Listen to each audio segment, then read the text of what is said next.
Hey Kansas City, it's time again for our housing market update. Hi, I'm Gina Walton with the Walton home team of Keller Williams, bringing you our January market update of 2025 compared to where we were in 2024.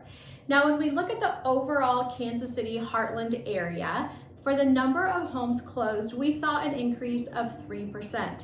In Johnson County, we saw an increase of 12.2%, so quite a difference, which also offsets our numbers for the inventory that's available for buyers.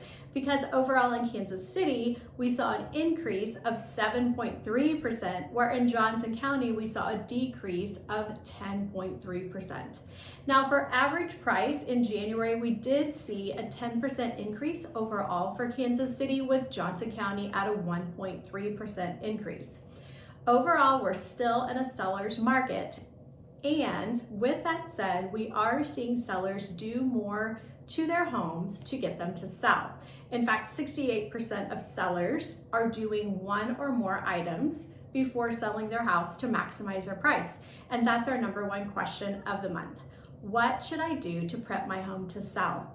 Well, when you're looking at investing money into your home and you're not planning to stay in your home, it's really key that we have the conversation of what is the buyer demand for that feature, and we also set up a strategy to position yourself best for return on investment.